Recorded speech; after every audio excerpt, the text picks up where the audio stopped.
Assalamualaikum. Today our topic is K-mean algorithm, Euclidean distance. We divided our given sample data into two clusters, cluster 1 and cluster 2. इसमें आपको अगर question दिया होता है उसमें आपको दो की बजाय तीन क्लस्टर में डिवाइड करने का कहा जा सकता है कि आप तीन क्लस्टर में डिवाइड करो। फिलहाल हम यहाँ पर दो क्लस्टर की मदद से हम अपने डाटा को डिवाइड करेंगे, आपको तीसरे क्लस्टर का बिल्कुल समझ आ जाएगा। तो बगैर टाइम से आए कि हम अपने काम को शुरू करते हैं।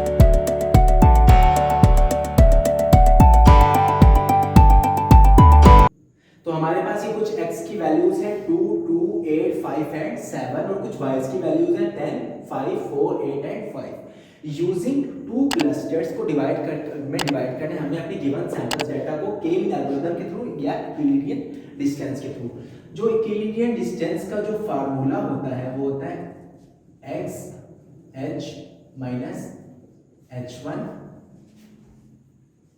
का square plus x w minus w1 का स्क्वायर और होल का स्क्वायर।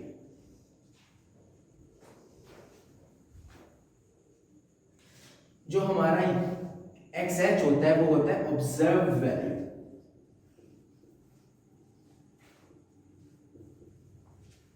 h1 h जाहिर करता है हाइट को, x हाइट, और जो हमारा w है वो y की विड्थ को शो करता है। तो h1 जो हमारा होगा ये हो गया हमारा ऑब्जर्व वैल्यू और ये है हमारी सेंट्रॉइड वैल्यू।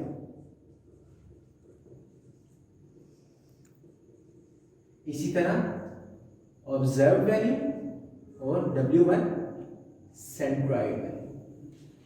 ये हमारा हो गया यूक्लिडियन डिस्टेंस का फार्मूला। सबसे पहले हमने जो काम करना है, इनिशियलाइज करना है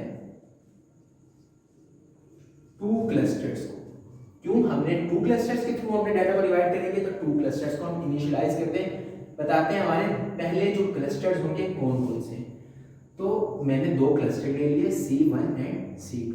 यहां पे मैंने x ले लिया, यहां पर मैंने y ले लिया। जो मैं क्लस्टर 1 में पहली वैल्यू पुट कर रहा हूं, x की वैल्यू 2, y की वैल्यू 10, और क्लस्टर 2 में मैं सेकंड वैल्यू ले रहा हूं, x की वैल्यू 2 एंड y की वैल्यू 5। ये मैंने ले ली, अपने दो क्लस्टर ले लिए। तो अगर मैं बताऊं कि मैंने कौन सी रो को कौन से क्लस्टर में रखा है, तो यहां मैंने लिखा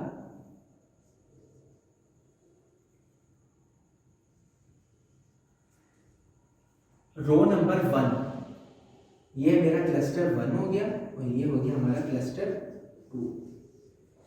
रो नंबर 1 को मैंने रखा क्लस्टर 1 में और रो नंबर 2 को मैंने रखा क्लस्टर 2 में। तो मैंने यहाँ पर दो क्लस्टर्स को इनिशियलाइज किया। मैंने पहला क्लस्टर हमने पहली रो ले ली, दूसरा क्लस्टर दूसरी रो ले ली, और मैंने बताया कि जो मेरी पहली रो थी वो क्लस्टर 1 में गई है, जो दूसरी रो थी वो क्लस्टर 2 में गई है। अब जो आगे हम रोज फाइंड आउट करेंगे, हम बताते रहेंगे कि कौन सी रो कौन से क्लस्टर में गई है। यूक्लिडियन डिस्टेंस का फार्मूला हमारा, इसको हम सिंपल अंदाज में यूं भी कर सकते हैं, x2 minus x1 whole square plus y2 minus y1 whole square का टोटल का अंडर रूट। x2 हमारी नई वैल्यू और x1 हमारा पुरानी सेंट्रॉइड वैल्यू। ये हमारा नया हाइट हो गई, ये हमारी पुरानी हाइट, ये नए विड्थ और पुरानी विड्थ। इसको जब हम फाइंड आउट करेंगे, और के-मीन एल्गोरिथम यूक्लिडियन डिस्टेंस के थ्रू फाइंड करते हुए हमें कैलकुलेटर की बहुत ज़्यादा जरूरत पड़ेगी। तो मैं आज यहाँ पर कैलकुलेटर का भी इस्तेमाल करूँगा। तो मैंने यहाँ पे टू क्लस्टर्स अपने इनिशियलाइज कर दिए, मैंने रोज बता दी कहाँ, और मैंने फार्मूला बता दिया। तो आगे अब मैं यहाँ पे टिक कर सकता हूँ कि मेरे रो नंबर 1 भी सॉल्व हो गई एंड रो नंबर 2 भी सॉल्व हो गई, क्योंकि मैंने एज इट इज इनको क्लस्टर में डाल दिया। अब मुझे फाइंड करना है तीसरी रो को। तो मैं ये देखते हैं कि ये तीसरी रो जो है क्लस्टर 1 में जाएगी या फिर क्लस्टर 2 में। इक्विलिब्रियम डिस्टेंस फॉर रो 3, क्योंकि हमारी जो रो 1 है और रो 2 है सॉल्व हो चुकी है। तो equilibrium distance for row 3 is equal to x2 minus x1 whole square plus y2 minus y1 whole square, total का अंडर रूट। वैल्यूज पुट की, यह हमारी होगी ऑब्जर्व वैल्यू पहली। थर्ड रो हमने देखी, थर्ड रो थी ऑब्जर्व वैल्यू 8, यहां पे मैंने लिखा 8। पुरानी जो हमारी वैल्यू थी वो थी 2। अब मुझे क्लस्टर 1 के लिए भी निकालना है और क्लस्टर 2 के लिए भी। ये मैं क्लस्टर 1 के लिए निकाल रहा हूं, हमारा क्लस्टर 1 ये था, तो मैं पहले क्लस्टर 1 के लिए निकालूंगा और जो वैल्यू जिसकी छोटी होगी मैं उस रो को उसमें पुट कर दूंगा। ये क्लस्टर 1 के लिए 8 - 2 का होल स्क्वायर प्लस y2 हमारा क्या है यहाँ पर 4 - 10 होल स्क्वायर का टोटल का अंडर। तो यहां पर जो हमारा आंसर निकला 8 - 2 6 का स्क्वायर प्लस 4 - 10 - 6 का स्क्वायर टोटल का अंडर। 6 6 का 36 प्लस 36 टोटल का अंडर। तो जो इसका आंसर आया इक्विलिब्रियम डिस्टेंस फॉर क्लस्टर 1 के लिए हमने निकाला है 8.45। ये हमारा पहला आंसर आया। अब हम इसको दूसरे क्लस्टर के साथ भी हमें फाइंड करना पड़ेगा। इसको मैं यहां पर फाइंड करता हूं। एज इट इज फार्मूला लिखा इक्विलिब्रियम डिस्टेंस फॉर रो 3 और क्लस्टर 2 के लिए फार्मूला एज इट इज आया x2 - x1 whole square plus y2 - y1 whole square और टोटल का under root. Value find out की, नई रो 8 माइनस, अब इसके लिए निकाल रहे हैं, इसके लिए हम निकाल चुके हैं जिसका आंसर आया ये हम सेकंड क्लस्टर के लिए निकाल रहे हैं 2 का होल स्क्वायर प्लस अब मेरा y2 है 4 माइनस इसका ही 5 पुरानी वैल्यू या ऑब्जर्व वैल्यू जिसे हम कहेंगे, सॉरी सेंट्रॉइड, ये ऑब्जर्व वैल्यू नहीं है, सेंट्रॉइड वैल्यू है, इसका टोटल का स्क्वायर और अंडर रूट।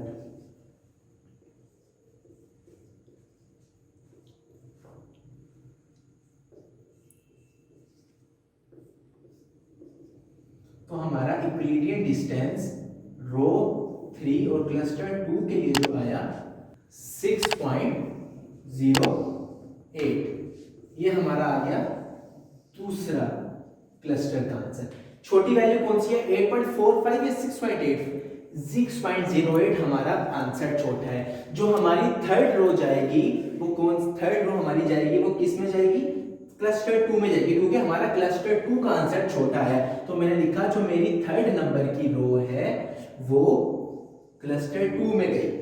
क्लस्टर 1 में हमने पहली रो डाली, फिर क्लस्टर 2 में दूसरी, जब हमने तीसरी फाइंड आउट की तो आंसर तीसरी का छोटा आया। तो मैंने कहा जो क्लस्टर 3 की जो वैल्यू है रो है किस में जाएगी? क्लस्टर 2 में जाएगी। अब हमारा μ1 और μ2 या मीन 1 और मीन 2 हमारा चेंज हो जाएगा, क्योंकि हमारा क्लस्टर 2 चेंज हो गया, हमारा मीन 2 भी चेंज हो जाएगा। अब मीन 2 कैसे निकालते हैं हम उसको देखते हैं। मीन कैसे निकालते हैं, क्योंकि हमारा जो मीन निकल रहा है क्लस्टर 2 के लिए निकल रहा है, तो क्लस्टर 2 की वैल्यूज यहां पर आएंगी। क्लस्टर 2 की वैल्यूज के लिए हमने प्रीवियस वैल्यू लिखी। क्लस्टर 2 की कौन सी वैल्यू थी पहली? 2 प्लस न्यू वैल्यू कौन सी निकली है? 8 डिवाइडेड बाय 2, और इसी तरह हम हाइट के लिए निकालेंगे। पुरानी वैल्यू मेरे पास 5 है प्लस न्यू वैल्यू मेरे पास 4 आई, डिवाइड इसे कर दिया 2 से कर दिया 6/2 और 1/2 3 और 0.5। ये हमारा आया नया मेन आ गया। मेन 1 तो वही रहा, हमारा क्लस्टर 1 की जो सेंट्रॉइड वैल्यू और ऑब्जर्व वैल्यू सेम रही, मगर हमारी सेकंड की जो वैल्यू है वो चेंज। अब हम इसको नहीं लेंगे, सेकंड को हम इसको लेंगे। क्यों? क्योंकि हमारा जो क्लस्टर 2 थर्ड रो हमारी क्लस्टर 2 में चली गई, जिसकी वजह से हमारा मीन 2 या म्यू 2 भी चेंज हो चुका है, हमारा ये है। इसी तरह हम थर्ड फोर्थ रो को चेक करते हैं, फोर्थ रो कहां पे जाएगी। अब हम जो फाइंड आउट कर रहे हैं क्लस्टर रो 4 के लिए, हमारी रो 1 भी हो गई, रो 1 भी हो गई, रो 2 भी हो गई जो क्लस्टर 2 में गई, रो 3 भी हो गई। इसका चूंकि मीन छोटा आया था इसलिए ये भी क्लस्टर 2 में गई। अब हमने जो मालूम करनी है वो क्लस्टर रो 4 को मालूम करना है कि ये क्लस्टर 1 में जाएगी या फिर क्लस्टर 2 में जाएगी। जब चूंकि हमारी थर्ड रो क्लस्टर 2 में गई थी, इसीलिए क्लस्टर 2 के मीन चेंज हो गए थे 3 और 0. पहले हम 2 और 5 लेते थे, मगर अब हमारे चेंज हो गए 3 और 0.5 हो गए। मगर जो हमारा क्लस्टर 1 के म्यूज थे वो म्यू 1 थे वो सेम रहा। 2 और 10 मिनट आसानी के लिए यहाँ पे लिख दिए, ये वही है। अब हम चेक करते हैं रो नंबर 4 के लिए। रो नंबर 4 के लिए वैल्यूज मैंने पुट की, न्यू वैल्यू 5, पुराना मीन 2, या यहाँ से देख लेते थे हम 2 का होल स्क्वायर प्लस नया वैल्यू 8 माइनस पुरानी वैल्यू 10 का होल स्क्वायर, टोटल का अंडर रूट। 5 में से 2 गए, 3 का स्क्वायर प्लस 8 में से 10 गए, माइनस 2 का स्क्वायर और टोटल का अंडर रूट। 9 प्लस 4 टोटल का अंडर रूट, 13 का अंडर रूट जो आया है 3.61। ये हमारा हो गया इक्विलिब्रियम डिस्टेंस किसके लिए, रो 4 के लिए, क्लस्टर 1 एक वैल्यू। अब हम क्लस्टर 2 के लिए भी चेक करेंगे, वही रो सेम रही, मगर अब हमारा पहले हम जो हमारे ऑब्जर्व वैल्यू थी ये ले रहे थे, अब मगर हम जो सेंट्रॉइड वैल्यू ये लेंगे। वैल्यूज को हमने पुट किया, नया मीन 5 माइनस, चूंकि अब हमारा जो हमारी थर्ड रो थी वो इसमें चली गई थी, इसलिए हमारे μ2 चेंज हो चुका था। हम इसको नहीं लेंगे, बल्कि जो नया मीन हमने फाइंड आउट किया था इसको लिया 3। तो 5 माइनस 3 का स्क्वायर प्लस 8, हम फोर्थ वाले रो को चेक कर रहे हैं तो 8 माइनस पुराना जो है हमारा 0.5 का स्क्वायर, टोटल का अंडर 5 2 कट स्क्वायर 0.5 गए तो 7.5 का स्क्वायर, टोटल अंडर 2 2 4 प्लस 56.25 इसका टोटल का अंडर। जो हमारा रो 4 क्लस्टर 2 के इक्विलिब्रियम डिस्टेंस की वैल्यू आई है वही है 7.76। अब जो फोर्थ के लिए जो वैल्यूज आई हैं इक्विलिब्रियम डिस्टेंस के थ्रू, पहली आई है 3.61, दूसरी मीन के साथ आई है 7.76। छोटी कौन सी है 3.61।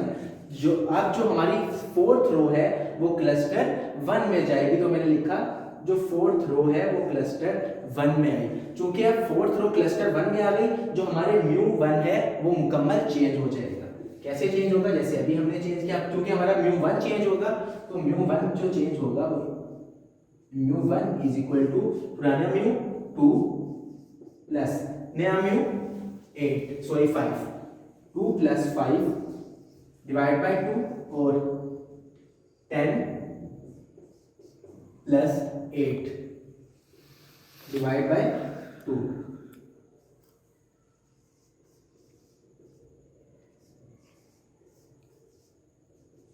तो जो हमारा नया μ1 आया है 1.5 एंड 9। अब जो नया μ1 है वो 1.5 और 9 है, और जो μ2 है वो एज इट इज रहा 3 और 0.5। अब हमारी ये वाली रो भी चेक हो गई।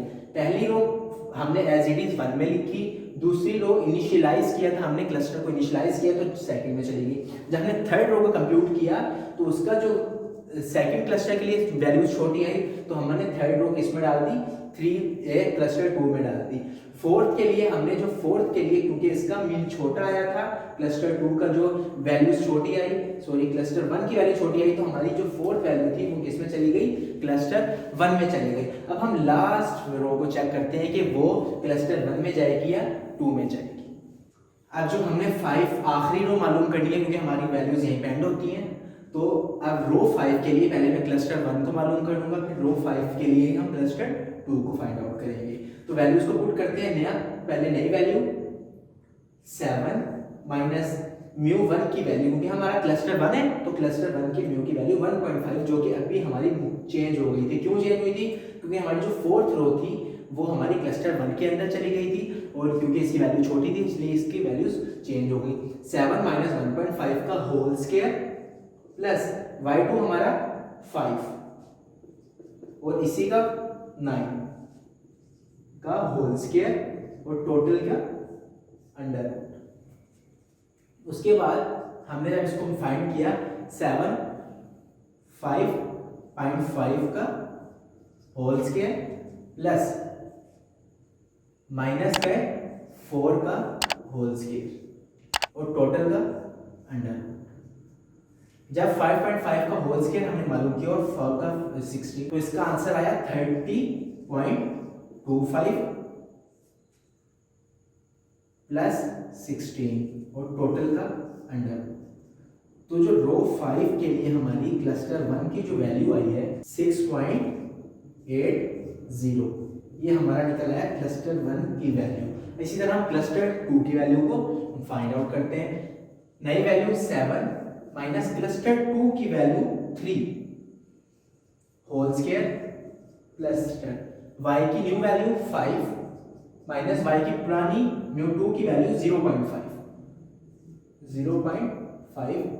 होल स्क्वायर का under root 4 under root square plus 5 minus 0.5 4.5 whole square 16 plus 20.25 total के अंडर रूट। तो जो हमारा आंसर आया रो 5 के लिए क्लस्टर 2 का वो आया 6.02। एक आंसर क्लस्टर 1 का आंसर आया 6.80 और क्लस्टर 2 का 6.02। आंसर किसका छोटा है, किसकी वैल्यू छोटी है, क्लस्टर 2 की, जिसकी वजह से हमारे अब जो क्लस्टर 2 है वो मुकम्मल चेंज हो जाएगा। तो कैसे चेंज होगा, जो हमारा क्लस्टर 2 है नई वैल्यू 7 और 3 7 प्लस 3 डिवाइड बाय 2, इसी तरह 5 प्लस 0.5 डिवाइड बाय 2, जो हमारा μ2 या क्लस्टर 2 आ गया 5 एंड 2.75, ये हमारा आ गया μ2। चूंकि हमारी जो वैल्यू छोटी आई वो क्लस्टर 2 की आई, तो हमारी जो रो जाएगी वो क्लस्टर 2 में जाएगी। तो मैंने लिखा जो 5 रो है वो यही भी हमारा क्वेश्चन एंड हो गया। अब हमारा जो नया न्यू मीन है, जो μ1 है वो एज इट इज यही वाला 1.5 और 9 है, मगर जो हमारा μ2 या मीन 2 है वो 5 और 2.75 है। पुराना मीन खत्म हो चुका है, ये हमारे नए मीन है